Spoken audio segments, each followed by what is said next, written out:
This is going to be another one of those videos where I just sit down and talk, because sometimes I just want to talk about things. I don't just review a pen. So, I've done a couple of these videos and you seem to like it when I just sit down and talk. So here we go. Today I wanted to address an issue that is very close to me, and that issue is how do you ideally consume a fountain pen review? And to be honest, a review of any product. Obviously close to me because I am a fountain pen reviewer, and I've received a lot of comments over the years, many positive, some extremely unpositive, which is called negative, and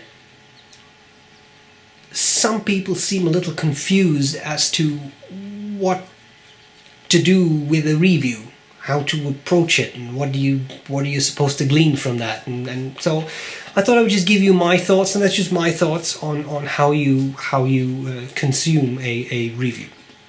Okay. The very short answer to how do you consume a review of any product, not just a fountain pen, but how do you consume a review of any product, is critically. And that is something that a lot of people struggle with. Not just when it comes to reviews, but in daily life. A lot of people blindly accept something that a person, usually with authority, tells them. And that's not necessarily the best way, I think, to approach life. Be critical. Now, you can be critical in all sorts of ways. You can be very rude about something. You can be very rude or disrespectful when you disagree with someone. But that's not really what I mean. I'm not talking about that you should point out when you disagree with something. But you have to decide for yourself whether you agree with what the person is saying. And today I wanted to chat a little bit about that. How could you do that? Well, first thing to realize when it comes to reviews of any product, but I would stop saying that. I'm just talking about fountain pen reviews, but it applies to any product, really. First thing you have to realize is that no review will ever be objective. There's no such thing as a completely objective review, because that is impossible. No human reviewer is ever going to give you a completely unbiased, objective, perfectly objective, utterly rational review of any product, because he or she is human, has feelings, has emotions, has thoughts about the product that he or she is talking about. All right? Now, just to show you, because a lot of people tell me this, right? Usually in a negative sense, but you're not objective enough. I gave that a lot of thought, and I thought that the best way to deal with this would be to bring an expert on everything who can show you what an objective review, a completely objective review, would look like. So I have to step back for 1 second. Yeah? Okay. He's ready? 1 second.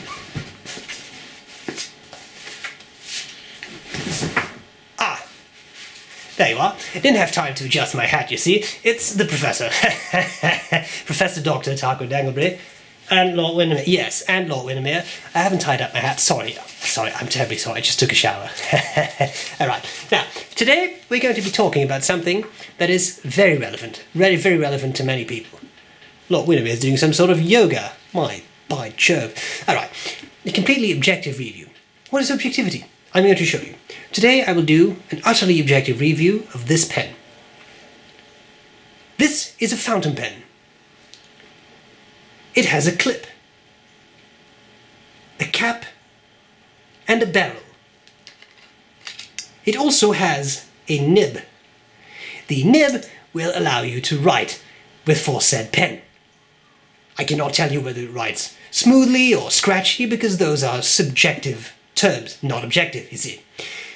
The pen can be filled with ink, basically colored water, and when you do that, you can write with it. Also, the pen comes in a box. End of objective review. Can't tell you what I like about it, can't tell you what I do like, don't like about it, because that would be rather subjective, wouldn't it? Here's a completely subjective, Professor Dr. Dagby. So I can't do that. Okay, Brown, come back here. Okay, my hair's a bit messy, I don't know why. I was not kidding. This is what an objective review would be like. You cannot say whether you like something, whether you dislike something. You cannot use terms like smooth or scratchy or big or small or nice or not nice, because all of those are subjective. Okay? And the whole point of a review is to show off a product. But I think a good reviewer takes a couple of things into account. One of those things is what he or she really thinks about the product. A pen can write really nicely. For example, let's reuse this pen, Armando Simoni Club pen. I think this pen writes really nicely. But I also know that it's a very expensive pen. At, I think $12.45 now. It's expensive, and I have to take that into account when I'm doing a review, right? So this is just a matter of how personality shines through. I may love this celluloid, but that doesn't mean that you have to love it, because you may like steel pens or very industrial looking pens, right? Like say the Karas Customs pens, which have a very machined industrial look, and that's great. I don't necessarily really care for that, but that's also great and my right, just like it is your right to love that and maybe not like celluloid.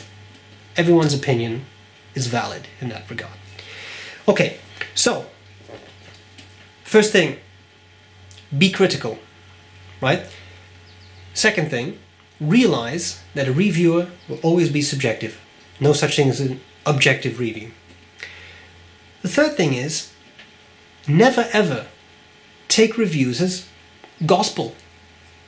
You have to form your own opinion about whatever product it is that you're interested in, and that's why you're watching the review. You may want to purchase it, right? So think about the information you need to distill from a review, or ideally a set of reviews from different people, and look at what information you need. What are you interested in? Do you want to know if the pen is worth the money? Do you want to know whether the nib writes smoothly? Do you want to know whether it has a large ink capacity? Because those are very specific questions.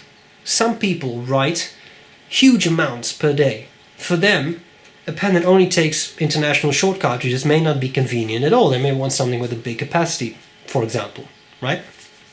So think about that. Another thing I wanted to say was understand the difference between an unboxing video and a review. I have done both. Not for pens, but there have been a couple of videos, especially with multi-tools and such, where I have done an unboxing and then I have done an actual review. Those are two separate things. Up till a couple of years ago, there was no such thing as an unboxing video. That did not exist. Haters did not really exist either, because there was no word for them. Unboxing videos are nice. It's someone gets in a product, they open up the box, they show you what's in it, they show all the parts, and in a way those videos can be hugely entertaining, can be very relaxing to watch, and someone going through all the stuff. I love that. I love little videos, for example, people go through their survival kits. It's just fun. What do you put in yours? What do you know, that's fun. An unboxing is fun, but it's not a review. If someone just got in that product and is opening it up, they have no opinion on that product. That's impossible, because they have just opened it up. So they may have purchased it, they may have received it for review purposes, they may record a review later, but they are not experts at that specific product because they have just opened up the box. And there's nothing wrong with that. It's very entertaining, can be very informative to see what different items you get with a specific product. But it's not a review. A review is a process in which a person explains the pros and cons of a specific product. That means that person needs to have spent time with that product, because otherwise he or she cannot make an informed decision, cannot give you information about that product.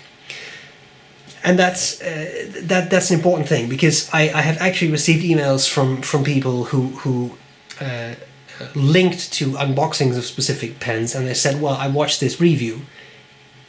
Not a review, different thing. Okay, I would say use a review to help you make an informed decision, but don't blindly accept a reviewer's opinion. Look at that reviewer's other videos as well. See whether you like their style. It's entirely likely you do not like someone's style. There are people who are watching my videos, they watch my videos, they like what I do, and that's fine. There's also people who watch my videos, they don't like what I do. That's fine as well. Everybody has a specific style. Matt Armstrong, the Pen Habit, had a specific style. I have a specific style. It's all good, but some things resonate well with some people and other things don't. And that's fine. But if you don't like someone's style, maybe don't watch the review, because you may not get the information you're looking for, or you may get all annoyed, you feel the necessity to leave some sort of mean comment. Completely unnecessary. Alright? Don't like the style, don't watch it. One thing I would say is, so don't just blindly look at someone's review, but try to distill the information that you really need, which is what I mentioned earlier. If you're looking for large capacity pens, and that's your criterion to buy a pen, it has to have a large ink capacity, then that's all you need to see in a review. You don't have to watch the whole thing. You can be very selective. You're looking for a large capacity pen, that's it, right? Final thing I wanted to say is watch the writing sample. I'm talking specifically about fountain pen reviews now, or I guess pen reviews, but I do fountain pen reviews, so watch the writing sample. To me, that is crucial. If I look at other people's reviews, I pay close attention to the writing sample because I want to see the pen in action. When I started to do reviews, I never did a writing sample. I just put in a little picture of the writing sample. Right now, I mean, my thinking changed, and I think that is not very useful to people because they want to see how the pen writes. That tells me more than someone just talking about a pen, because I can see the pen write, I can see it skip. Usually you get a feeling of how smooth it is, so that's very important too. Okay, final thing here. Remember that you can watch all the reviews in the world, but the only real way to learn whether a pen is for you is to get it, use it. Go to a brick and mortar store, try it out. Unfortunately, I know full well that's not a possibility for everyone. Some places don't have stores, they don't have access to it, etc. But that's the only way. Go to a store, dip a pen, actually use it, and then see how you like it. Even then, there's a difference between dipping a pen and actually inking it up, but most stores will not allow you to really ink up a pen for understandable reasons. But that is a very crucial thing. Again, all the reviews in the world cannot give you the feeling of a pen. For me, the goal of my reviews is to try and give you a feeling for the pen. What does it feel like in hand? Is it heavy? Is it light? Is it big? Is it small? Is it smooth? Is it scratchy? Where's the balance? Is it top heavy? Is it not? So that, because that is what I like to do. I like to give people the impression or the feeling that they have used that pen. When you watch my video, I want you to leave with the feeling that you have used that pen and you know a little bit about it. For other people, some people may really prefer a very academic description of the pen. It's this long, it's this heavy, etc. Nothing wrong with that. Other people really want to focus on the personality, like the character of a pen, and what's it like, and how they obtained it, and how much time do they spend in the shop talking to the owner, etc. That's fine too, but that's a different approach. And one approach is not necessarily better than the other. It's just a matter of your personal style as a reviewer, and also what you want to accomplish. I try to keep as much really personal stuff about how I chose the pen, etc. out of the reviews, because I don't think that information is relevant to you. What is relevant to you, in my mind, is how the pen writes, how it feels, etc. But that's just a personal decision, and that also, again, that can help you decide what type of reviewer you like to watch, right? Because they all have their different styles. And that's it. So, I hope this was useful. I hope this has given you some ideas on how to intelligently consume a fountain pen review. Hope this was useful.